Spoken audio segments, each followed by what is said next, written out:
Hello विद्यार्थी मित्रों, अनिल ज्ञान मंदिर यूट्यूब चैनल पर आप सर्वનું हार्दिक स्वागत है।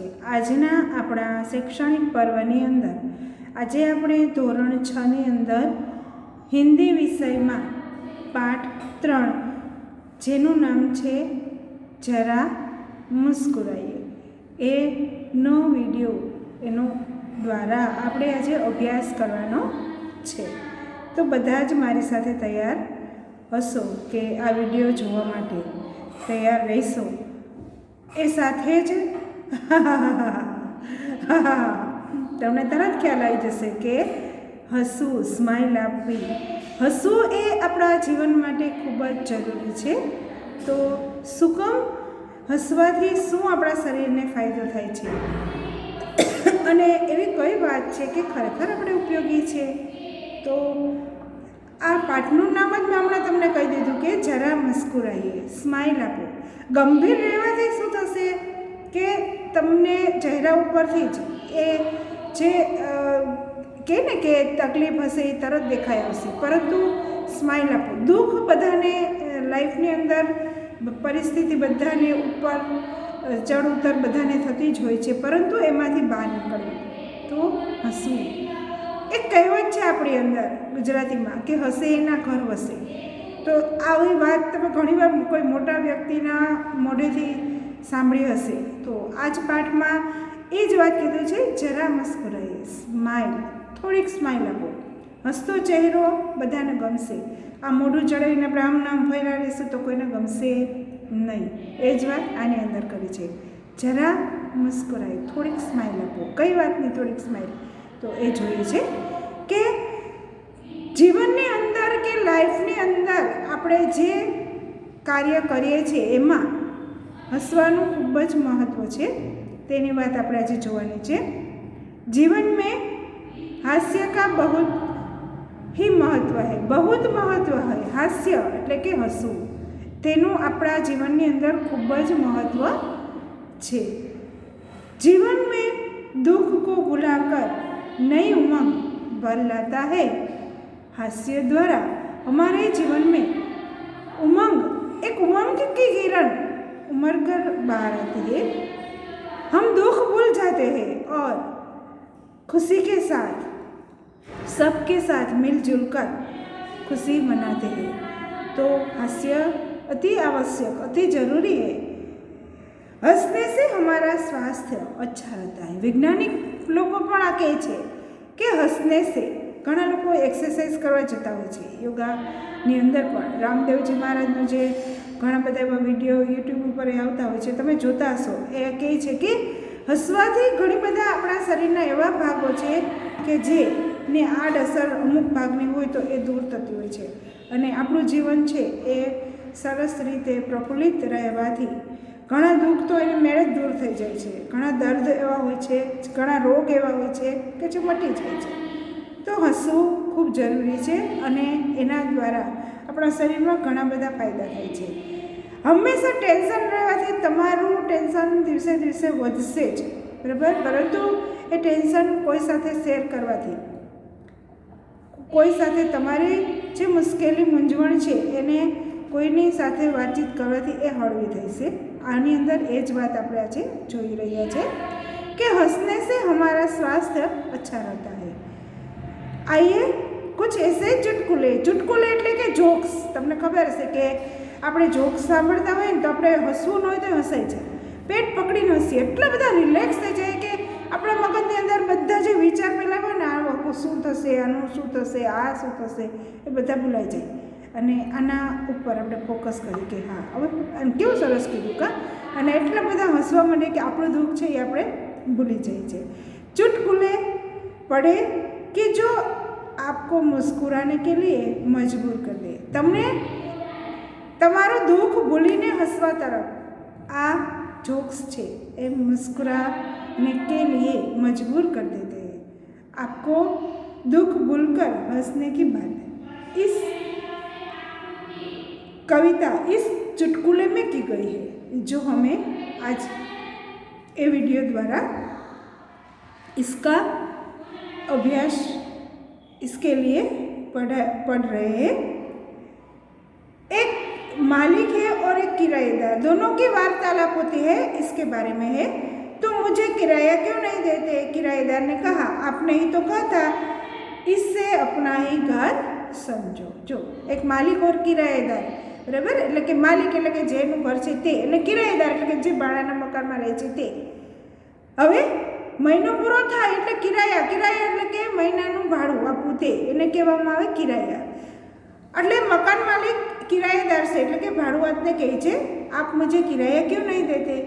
तो किराएदार ने कहा, आपने ही तो कहा था इसे अपना ही घर समझो.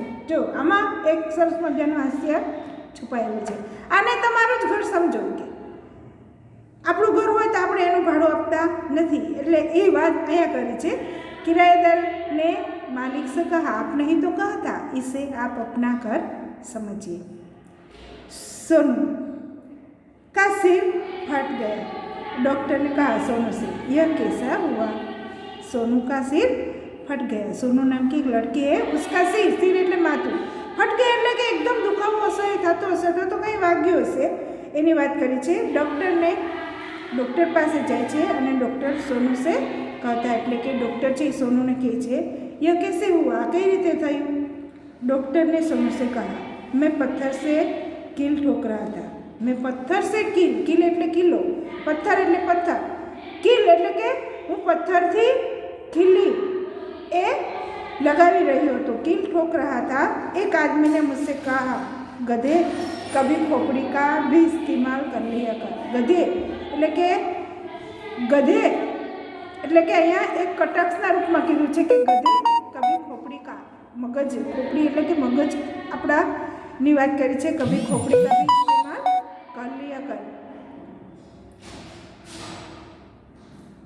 હવે અહીંયા चित्र दीदू है, शू कीधु है, पत्थर से कील ठोक रहा था और उस आदमी ने यहाँ पे जो बात कही है, गधे એટલે કે गधाना रूप में कीधु है कि क्यारेक क्यारेक मगजनो पण उपयोग करे. मुन्ना कहता है, पापा कल मैंने रात के 1:30 बजे एक पढ़ाई की. रात के 1:30 बजे, 1:30 बजे એટલે કે 1:30 વાગ્યા સુધી, मैंने એટલે કે मैं रात्रे 1:30 વાગ્યા સુધી ભણ્યું, એટલે કે પઢાઈ કી એટલે કે હું રાતના 1:30 વાગ્યા સુધી ભણ્યો એમ, એટલે કે मैंने पढ़ाई की, मैंने की है. पिता ने कहा, शाबाश बेटे, लेकिन रात को 11 बजे के बाद तो सारे मोहल्ला की लाइट चल गई थी. मोहल्ला એટલે કે જે વિસ્તારમાં તે રહે છે, જે એરિયામાં તે રહે છે તે, એટલે એના પપ્પા કહે છે કે શાબાશ, એને પ્રોત્સાહન કરે છે, એને શાબાશી આપે છે, એમ કહે છે શાબાશ. लेकिन रात को 11 बजे एना पप्पा एम कहे छे ते तू एम कहे छे के ते रात्रे 1:30 वाग्या सुधी ते शू कर्युं के मैं 1:30 वाग्या सुधी पढ़ाई की. तो के भाई 11 वागे तो लाइट वही गई थी, तो आपने 1:30 बजे तक कैसे पढ़ाई की? एटले कहे छे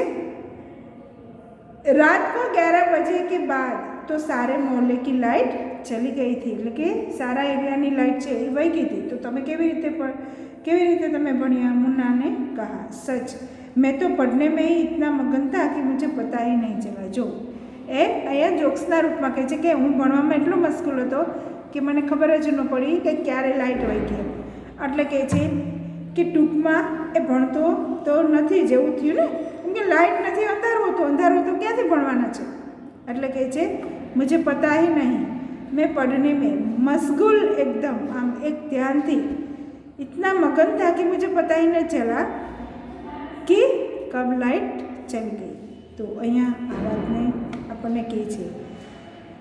हवे अहींया आगळ पण घणा बधा एवा वात अने एवुं व्याकरण छे के जे आपणे खरेखर जाणવું જોઈએ कि घणी बार ऐसा होता है कि हमारे जीवन में कई बातें हमें जाननी खूब ज़रूरी होती है और वो हमारे लिए अति आवश्यक भी होती है.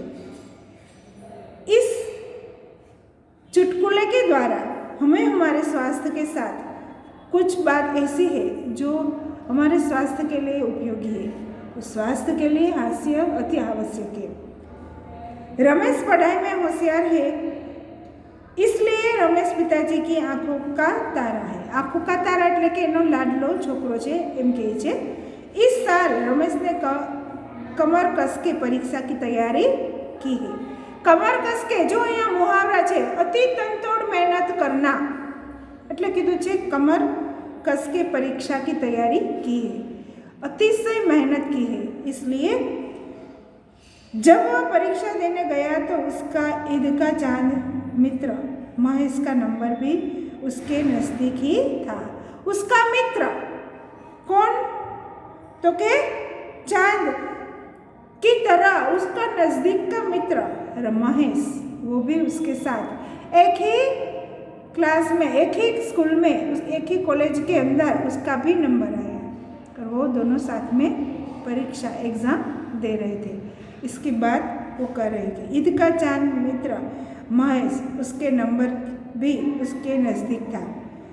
महेश आस्तीन का सांप निकला और वह अध्यापक की नज़र चुरा के रमेश की कापी से नकल कर रहा था। जो महेश आ कीधुं के बे मित्र, बन्ने मित्र छे, एटला बधा पाका मित्र, गाढ़ मित्र छे, लेकिन महेश छे आस्तीन का सांप।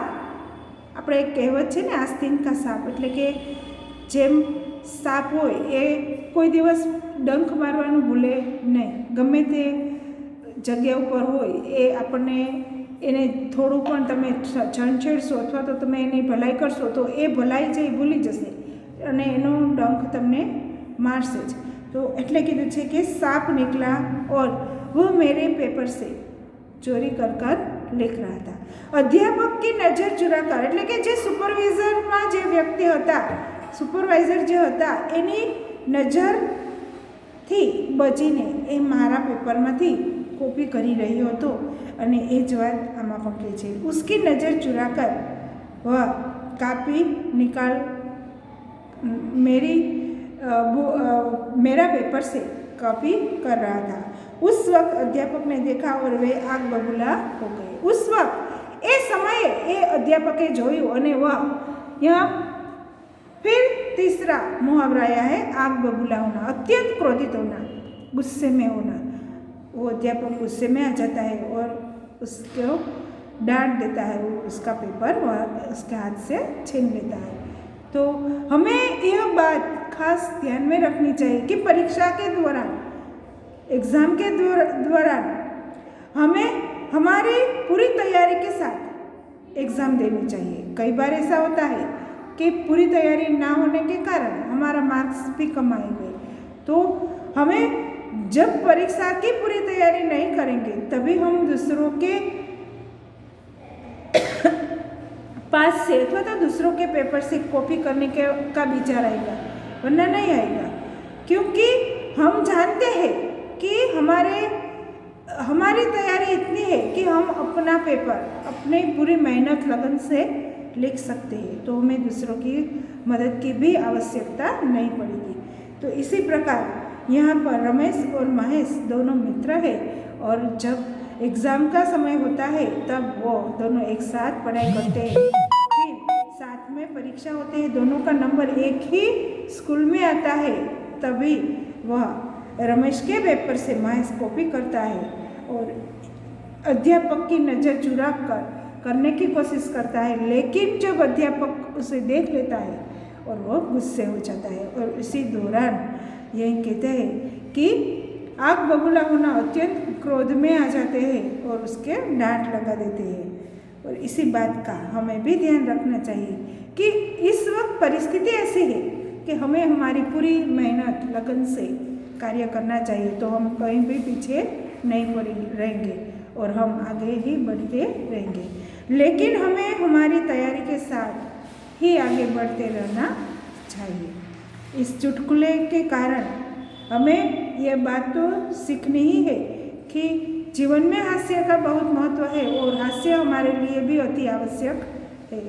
तो इस पाठ के द्वारा इस मुस्कुराते जरा मुस्कुराइए, ये चुटकुले के द्वारा हमें कई बार ऐसी जानने मिल रही है कि वो हमारे जीवन में अति उपयोगी होगी। और जो बात यहाँ पर की है मालिक और किराएदार की, उसके द्वारा भी हम कई बार ऐसे शब्दों का उपयोग करते हैं कि आप हमारे मकान में रहते हैं, कोई बात नहीं, आप इसे हमारा ही समझिए, आप अपना ही समझकर काम कीजिए, लेकिन इसके अंदर जो हास्य छिपा है, इसकी बात हम हमारे जीवन के अंदर जो दुख है उसे भूलकर यह हास्य का उपयोग करते हैं।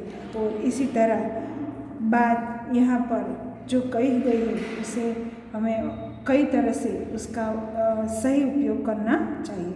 इसीलिए तो कई जगह पर फंक्शन होता है अथवा कोई भी नया त्यौहार होता है, तभी तो हम देख सकते हैं कि यह हास्य का एक समारोह रखा जाता है कि सब लोग अपना गम भूलकर खुशी बांटने में लग जाते हैं और हंसते मुस्कुराते हुए वह कार्यक्रम एंजॉय करते हैं। तो इसी तरह पाठ 3 जरा मुस्कुराए के द्वारा हमें भी हमारे जीवन में हमेशा मुस्कुराते हंसते हुए जीवन पसार करना बिताना चाहिए, ताकि हमारी जो मुश्किलियाँ हैं वो कम हो जाए और हम सही रास्ते पर चल सकें।